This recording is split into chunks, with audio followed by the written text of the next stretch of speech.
for western, northwestern, White County. So this is moving east at 25 miles per hour, still showing a little rotation.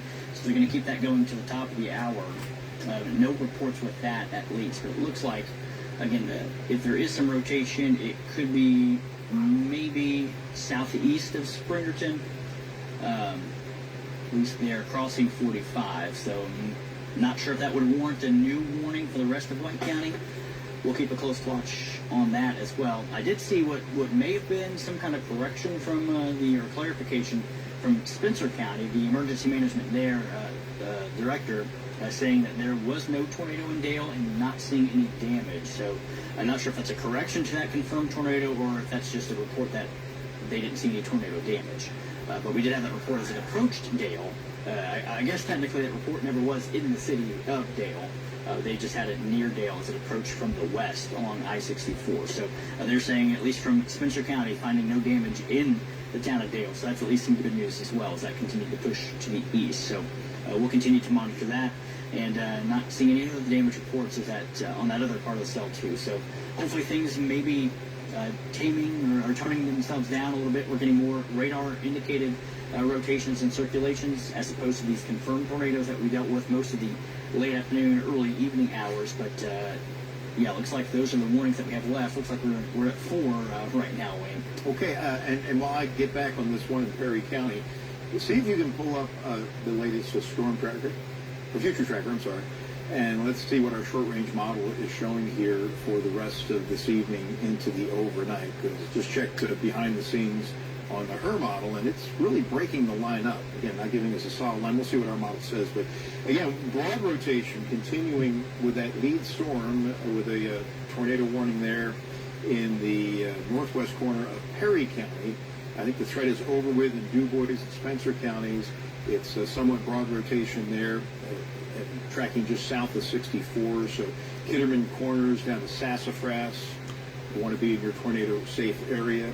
Look at reflectivity here, and it looks like, yeah, that notch is right along 145 now, south of Kitterman's Corner. It says tornadoes on the ground on the thing scrolling on top of the TV. Right, said a tornado was on the ground. Into Salina, that would be the next community that could potentially see a tornado here as it continues across northern Perry County, and then eventually it's out of here, and the Louisville TV stations will take over with that. But this cell we've been tracking ever since it spun up in southeastern Gibson County about an hour ago, and it's continued to rotate the whole way along. We don't know of any confirmed touchdowns, but it has certainly rotated, and what's left of that rotation is right along 145 now in the Sassafras area, and we're still seeing some broad rotation there. Now, getting back to reflectivity and showing you what's going on in Gibson County, which has really had its hands full today, and unfortunately significant damage in areas south of Owensville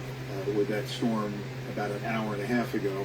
But what's coming in now, you certainly don't need it. It's got a tornado warning on it, but it's more of a lower end, broader threat here as the leading edge of these storms now.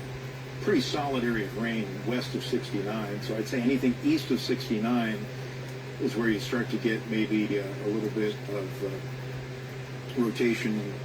So if we got a new tornado warning, let me quickly see where this is.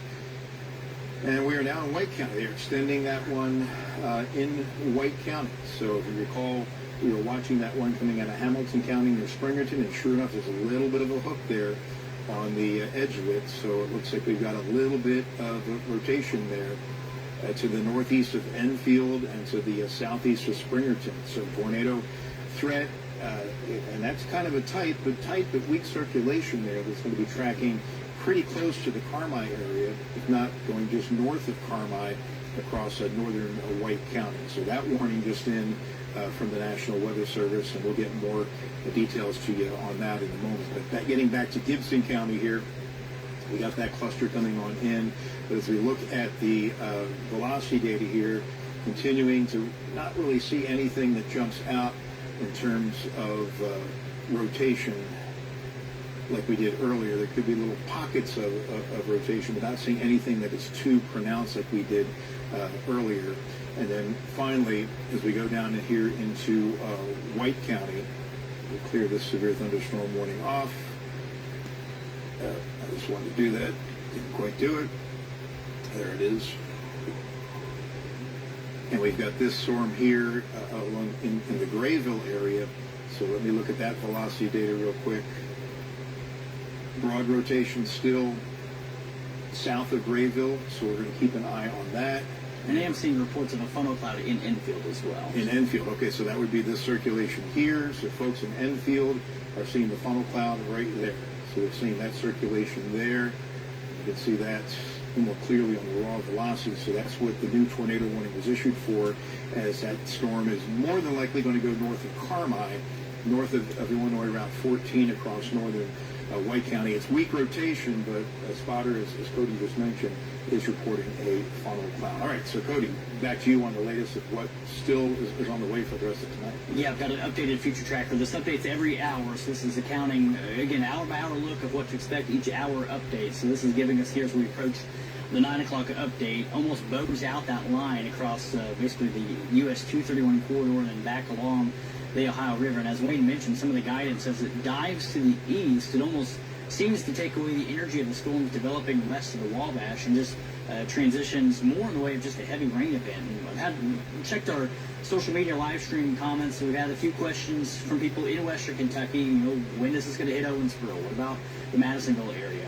Now, it looks like if this scenario plays out, that may limit the severe weather threat south of the Ohio River. Don't want to speak too soon, of course. It still shows at least some impressive pockets of rain into the nighttime hours after midnight. But, of course, the northern half of the tri-state under that flood watch, and we've seen some flood warnings north of our area. So as this rain, or as the severe weather threat kind of diminishes slowly over the next couple of hours, it looks like it may be more of a heavy rain flooding type of event. But that's the latest guidance there.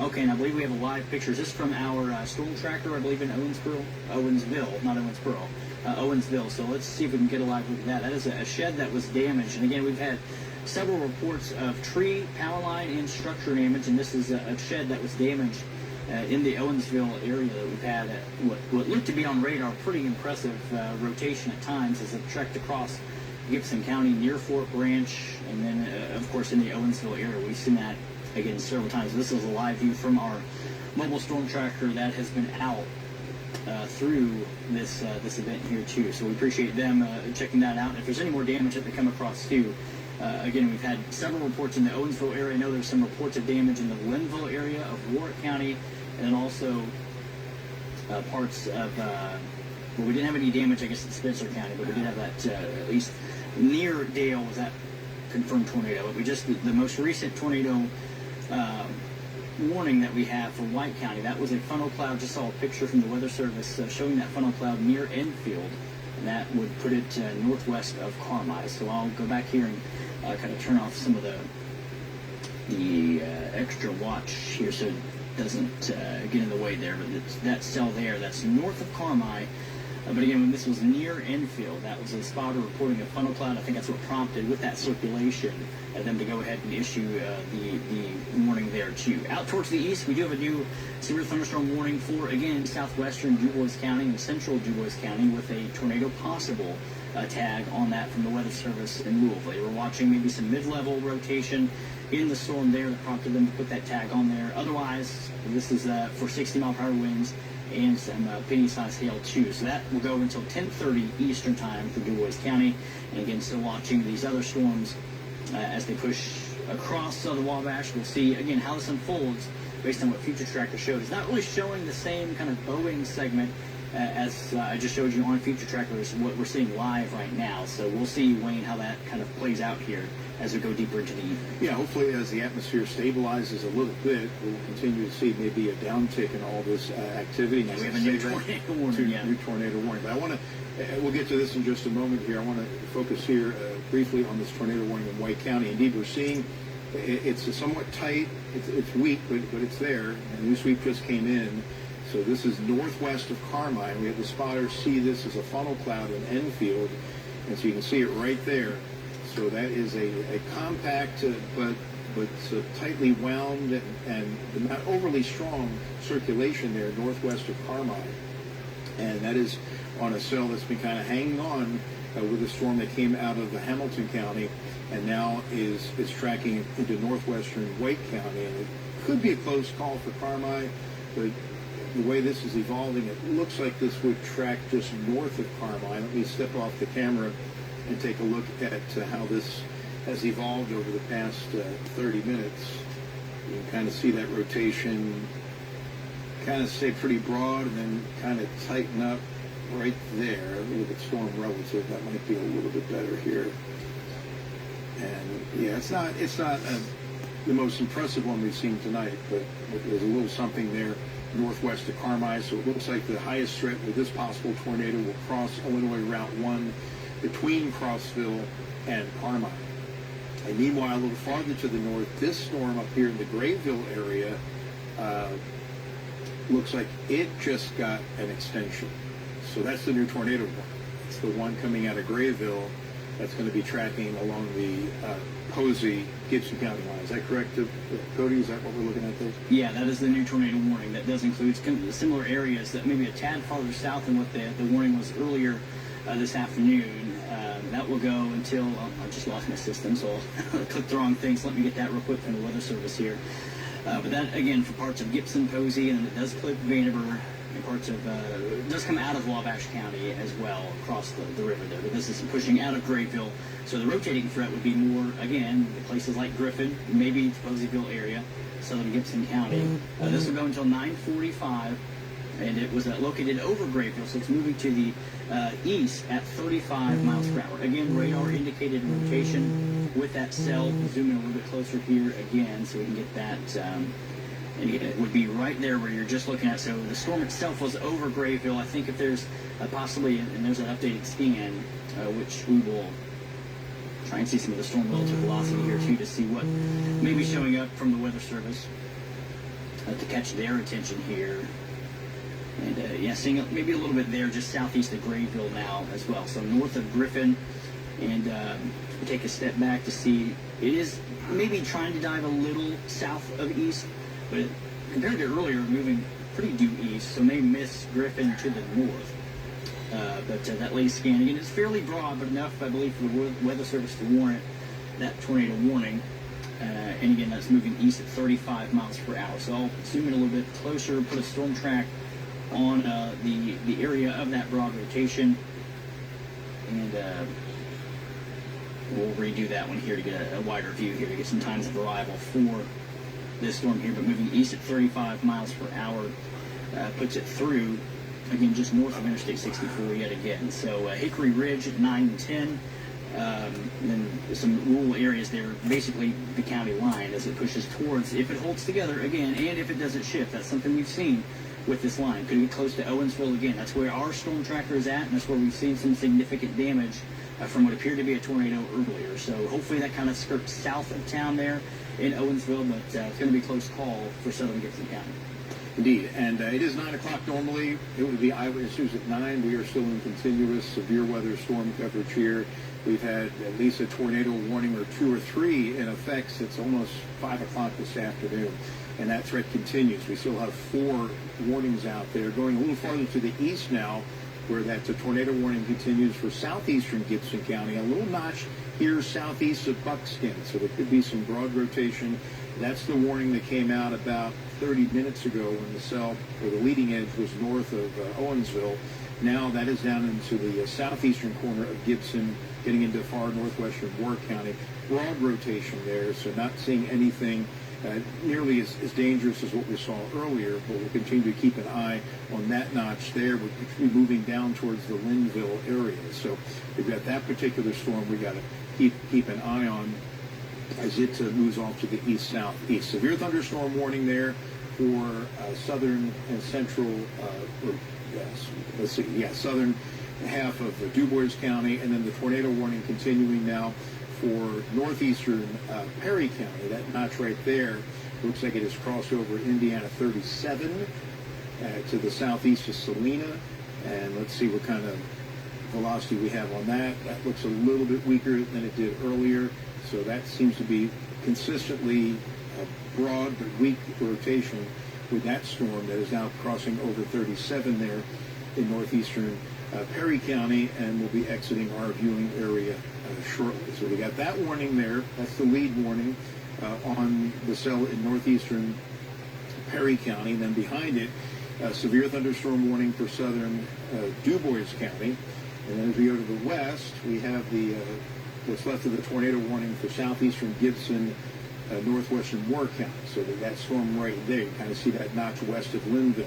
What's down in the Evansville, Newburgh, Paradise area, Chandler, doesn't look severe. As a matter of fact, not much in the way of lightning with what's coming through Evansville and Paradise right now. But then farther to the north, we got the storm along 64 coming out of the Grayville area with rotation, and then we got the rotation on that cell passing to the north of Carmine, and that's got a tornado warning on it also. So still several tornado warnings that we are tracking for you. And this one here to the north of Carmine, again, it looks like it is missing Carmine to the north, and we'll be crossing over Illinois Route 1. Didn't want to do that. And there we go. That's a flash flood warning. We'll get off of that here as we get back to the situation in White County. Let's look at that couplet here and see what we have. And it looks like that is a little more broad. Let me check the velocity there. And I'm going to have to step off camera and see if indeed that has just broadened up some. And it looks like it has there to the north of Carmine. So yeah, it looks like that circulation, which was much tighter to the northeast of Enfield, is now,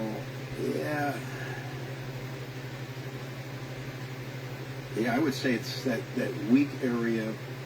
So it's showing up a little bit better on the raw velocity there. It's not that area of blue west of Crossville. I think it's right here. I think that's your circulation right there. And it's weak, and it's not as tight as it was over here. So this one looks like it's struggling, but that looks like it's going to pass just north of Carmine as it crosses over Illinois Route 1 there in northern White County. The one that came out of the Grayville area, this one is now near Griffin. It's got a little couplet on it right there. You can see it's just north of the interstate, just to the north of Griffin. And we do have a new tornado warning that includes the city of Evansville as well. So they're watching for, I was trying to look at some rotation. It looked like maybe something trying to spin up near downtown. And okay. So we're going to keep a watch on that. We've got a couple of tower cameras to do that as well. So let's get the latest on that. There is at least a little rotation there right over, just past over downtown, basically, and essentially riding the Lloyd Expressway east towards the east side of Evansville. So this is a new tornado warning. It does clip kind of the bottoms area there across the river in northern Henderson County. So technically includes Henderson, but this is really for east side of Evansville, downtown Evansville, and across into Newburgh, Paradise, Chandler, into Moore County there. So the Lloyd Expressway, I-69, Morgan Avenue, those locations under this tornado warning polygon. And this will go until 9:45.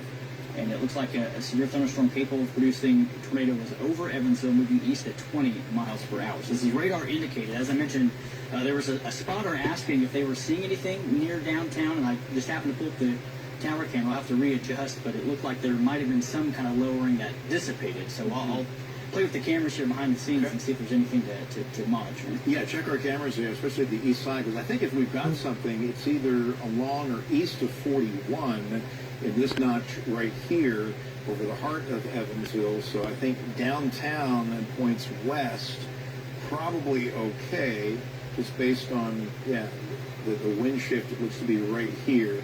And nothing that's too tight, but the rotation looks pretty broad right along 41 in the heart of